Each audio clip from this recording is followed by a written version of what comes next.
পারো দয়াল আমি যদি বলি, এই কপালে সুখ লেখিতে ওই কলমে ছিল না কালি। ও দয়াল ওই কলমে ছিল না কালি।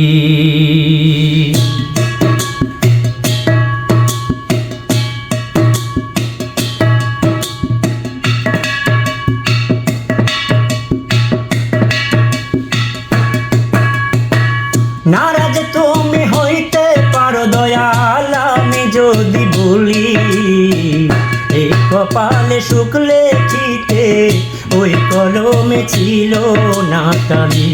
ও দয়াল ওই কলমে ছিল না কালি।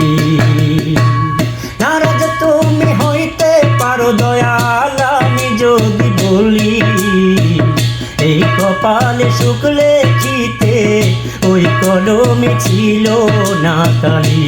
ও দয়াল ওই কলমে ছিল না কালি।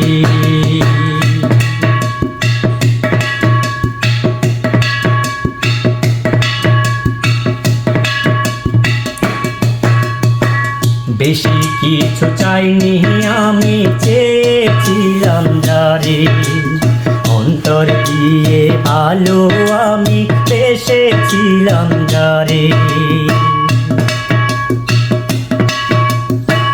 বেশি কিছু চাইনি আমি, চেয়েছিলাম যারে অন্তর দিয়ে ভালো আমি বেসেছিলাম যারে। তারেও তুমি কায়রা নিলা দয়াল, তারেও তুমি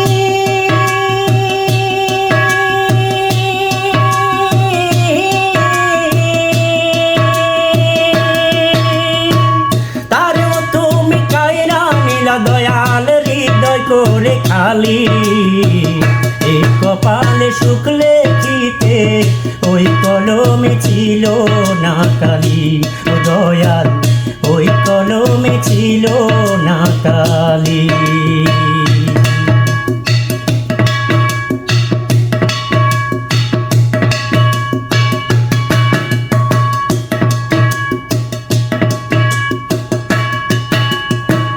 রাস্তার পার হইতে ওই পার যাইতে পারি না, হাজার জমিদারির মালিক আমি শুধু না। রাস্তার পার হইতে ওই পার যাইতে পারি না, হাজার জমিদারির মালিক আমি শুধু না। সবাই দেখে দুনিয়ার আলো দয়াল, সবাই দেখে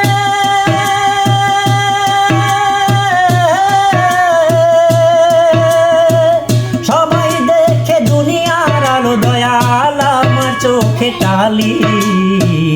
এই কপালে সুখ লেখিতে ওই কলমে ছিল না কালি। ও দয়াল ওই কলমে ছিল না কালি। নারদ তুমি হইতে পারো দয়াল আমি যদি বলি, এই কপালে সুখ লেখিতে ওই কলমে ছিল না কালি। ও দয়াল ওই কলমে ছিল না কালি। ও দয়াল ওই কলমে ছিল না কালি। দয়ালের কাছে কালি ছিল না? জি ভাইয়া। আপনার জন্য? জি। দয়ালের কাছে কি আসলে আল্লাহর কাছে কি কোনো ধরনের অভিযোগ আছে আপনার? আপনি যে দৃষ্টি প্রতিবন্ধী, আল্লাহ তাআলার কাছে আমার একটাই অভিযোগ, যেন আল্লাহ তাআলা আমার পাপ না লেখা। আমি এটাই জানতে চাই, আমাকে মানুষ অন্ধ কানা এগুলো কেন বলে? এইগুলো বললেই আমি বেশি কষ্ট পাই। আপনার তো নাম আছে? জি, নাম আছে। তো প্রিয় দর্শক, নুননবী ভাই একজন দৃষ্টি প্রতিবন্ধী, তাকে আপনারা অন্ধ কানা বলবেন না, দৃষ্টি প্রতিবন্ধী বলতে পারেন। তাতে কি খারাপ লাগবে? তাতে খারাপ লাগবে না, কিন্তু বাঙালি ভাষায় এক কথাই কানা। কানা বললে একটা খারাপ জিনিস। দৃষ্টি প্রতিবন্ধী বললে সবাই এক একটা প্রবলেম হলে সেইভাবে বলে, জি, কিন্তু জি। শিক্ষিত ভাষায় যেটা এটা এইভাবে বলে, দৃষ্টি জি। প্রতিবন্ধী জি। সুন্দরভাবে বলে জি। যে আমার মেয়ে দৃষ্টি প্রতিবন্ধী, আমার সন্তান এইটা ওইটা জি, জি, জি। এই আর কি।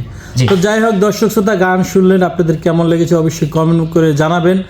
আর যেহেতু নুন্নবী ভাই পথে প্রান্তরে গান করে থাকে, সেই গান করে লোকজন তাকে 10 টাকা 5 টাকা দিয়ে থাকে, সেই টাকা দিয়ে তার পেটের ক্ষুধা নিবারণ করে থাকে, তার সন্তান এবং বৃদ্ধ মাকে দুমুঠো খাবারের ব্যবস্থা করে থাকে। এখন যেহেতু বর্ষা চলতেছে, বৃষ্টির কারণে নুন্নবী ভাই কিন্তু বেশিরভাগ সময় বাজারে যেতে পারে না, গানও করতে পারে না, তার সংসার কিন্তু টানা পড়া চলতেছে না, এমন অবস্থা। আমি এসে দেখে আসলে আমার খুবই খারাপ লেগেছে। তো আপনারা যে যেখান থেকে দেখছেন তার পাশে একটু দাঁড়াবেন। ভাই, আপনার পাশে দাঁড়াতে হলে কি করতে হবে? আমার পাশে দাঁড়াতে হলে যে আমার একটা যোগাযোগ বিকাশ নাম্বার আছে, নগদ নাম্বার আছে, নাম্বারটা ভাইরা বলে দেন। যদি যোগাযোগ করতে চাই তাহলে যোগাযোগ করতে পারেন। নাম্বারটি বলছি, বলেন। 0172602630। আমি আবার বলছি 0172602630। তো যে যেখান থেকে দেখছেন আপনারা যে যতটুকু পারবেন আপনাদের সামর্থ্য অনুযায়ী ভাইকে একটু সাহায্য সহায়তা করবেন। আর একান্ত যদি সাহায্য সহায়তা নাই করতে পারেন, ভিডিওটি শেয়ারের মাধ্যমে তাকে কিন্তু সাহায্য সহায়তা করতে পারেন। তো যে যেখান থেকে দেখছেন সবাই ভালো থাকবেন, সুস্থ থাকবেন, সুন্দর থাকবেন। আসসালামু আলাইকুম ওয়া রাহমাতুল্লাহি ওয়া বারাকাতুহু।